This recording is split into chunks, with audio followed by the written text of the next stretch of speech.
আসসালামু আলাইকুম। কিভাবে সন্তুষ্ট থাকা যায় এবং মোটামুটি কমের মধ্যে ভালো থাকা যায় তার কয়েকটা টিপস আজকে বলি।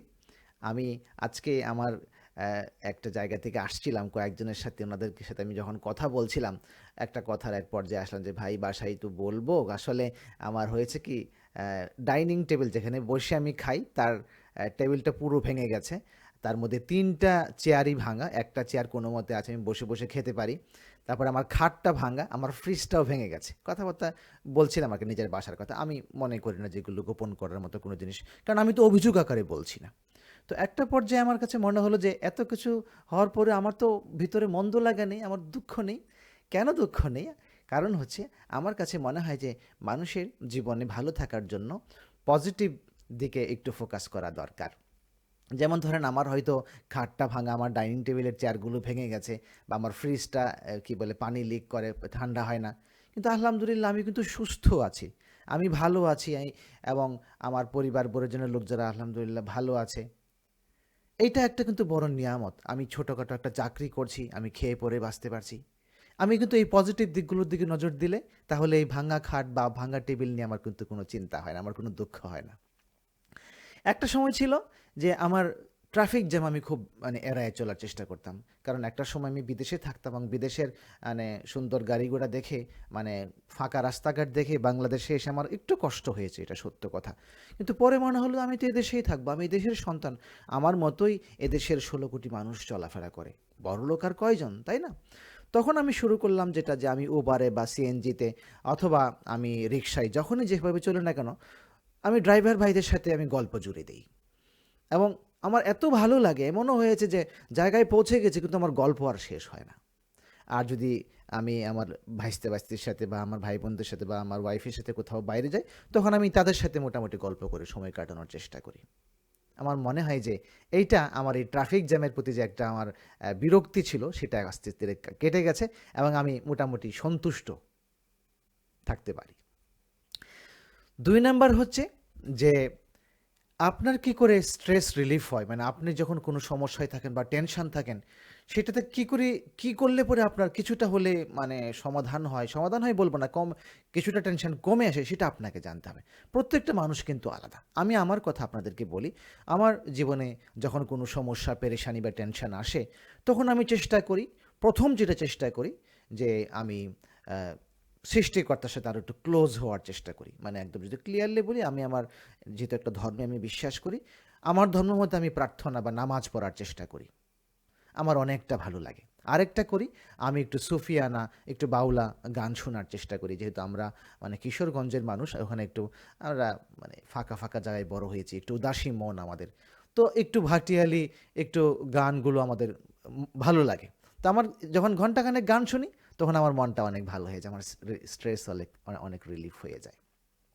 তাছাড়া মনে রাখতে হবে যে স্ট্রেস রিলিফের জন্য আপনার নিজের একটু টাইম দিতে হবে। নিজেকে নিজে টাইম বলতে বোঝাচ্ছি, হয়তো ঠিক আছে আপনি একটা টেনশনে আছেন, আপনার চারপাশে বহু মানুষ থাকবে পরামর্শ দেওয়ার। কিন্তু নিজের থেকে নিজেকে একটু দূরে থাকতে হবে। একটু আলাদা গিয়ে, সেটা আধা ঘন্টা হোক, ১ ঘন্টা হোক, একটু ধীরে বসতে হবে। ফোকাস করতে হবে একদম প্রেজেন্টের উপরে।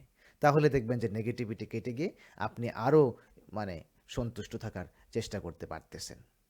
অর্থাৎ নিজের স্ট্রেস কিভাবে রিলিফ হবে সেটা আপনাকে খুঁজে বের করে সেইটা চেষ্টা করতে, তাহলে অনেক ভালো লাগবে আপনার। ৩ নাম্বার হচ্ছে যে অ্যা আমাদের জীবনে আমরা দেখি যে আমাদের এই সমাজটা এমন একটা পর্যায়ে দাঁড়িয়ে গেছে। আমি প্রায়ই বলি যে সর্বদিক থেকে একটা অসহিষ্ণুতা, একটা চারদিকে অধৈর্য, মানুষের সংখ্যা কেন জানি বেড়ে গেছে। অর্থাৎ আপনি কি পড়বেন, কি খাবেন, কোথায় যাবেন, কি করবেন না, সবকিছুতেই কেন জানি মানুষ আপনার উপর চাপিয়ে দেওয়ার একটা প্রবণতা বাড়ছে। এইটা করেন না, এইদিকে যায়েন না, ওদিকে খেলে খারাপ, এইটা করেন। কেন জানি মানুষ নিজের জীবনের প্রতি ফোকাস করা বাদ দিয়ে অন্যের জীবনের দিকে রেগুলেশন বেড়ে গেছে। আমি বলব না কারা করে সেটা, কিন্তু আপনাকে আমি এই কথা বলব, আমি যেটা করি, আমি চেষ্টা করি আমার নিজের দিকে ফোকাস করার জন্য। যে আমি একটা নিম্ন মধ্যবিত্ত গরিব শ্রেণীর মানুষ। আমার যা কিছু আছে, আমার জীবনটা খুব ছোট। কিছুদিন পরেই হয়তো আমি মারা যাব। আমার জীবন যে ১০০-২০০ বছর বাঁচবো, মানুষ যেহেতু বাঁচে না। এই ছোট্ট জীবনে আমার সামান্য সামর্থ্যের মধ্যে যতটুকু ভালো থাকা যায় ততটুকু আমি ভালো থাকার চেষ্টা করব। অর্থাৎ আমি বুঝাতে চাচ্ছি যে নিজের জীবনের কন্ট্রোলটা, ব্রেকটা নিজের হাতে নিতে হবে। এইটা করো না, ওখানে যেও না, ওখানে গেলে এটা হবে, এইসব বাদ দিয়ে বরং নিজের মন কি চাচ্ছে সেটা অন্য কারো ক্ষতি না করে, অন্য কারো মনে আঘাত না দিয়ে যদি করতে পারেন তাহলে সেটা করবেন। তাহলে যখন আপনার বা আমার ডাক যাওয়ার সময় আসবে, অ্যাটলিস্ট মনের মধ্যে এটা হবে না যে আরে এই কাজটা তো করতে পারলাম না। তো এই ৩টা উপায় আমি সবসময় চেষ্টা করি পালন করার, মানে সন্তুষ্ট লাইফ থাকার জন্য। আর বাকি সেই গ্লাসের গল্পের কথা যদি বলি যে গ্লাসটা অর্ধেক খালি নাকি অর্ধেক ভরা, সেই গল্প না হয় থাকলোই। চেষ্টা করলেই, মানুষ যদি নিজেকে ভালো করে না জানে তাহলে সবসময় নেগেটিভিটি চলে আসবে, কখনই মানুষ তার জীবন নিয়ে সন্তুষ্ট হবে না। আমি আমার এই ছোট্ট জীবনে বহু মানুষের সাথে মিশেছি যারা কখনোই তাদের জীবন নিয়ে সন্তুষ্ট না।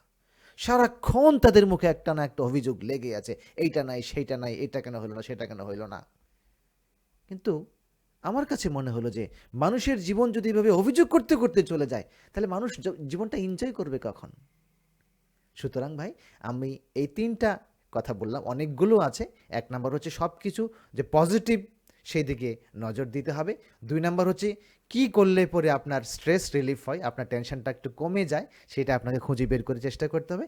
৩ নাম্বার হচ্ছে অন্যের কথাই জীবন না চালিয়ে নিজের কথা মতো, নিজের ইচ্ছা মতো, নিজে যেটা করলে ভালো লাগে, অন্যের ক্ষতি না করে সেইভাবে জীবনটা চালাইতে হবে। তাহলে ইনশাল্লাহ এই পৃথিবী থেকে একটা সন্তুষ্ট সুন্দর জীবন নিয়ে বিদায় নেওয়া যাবে।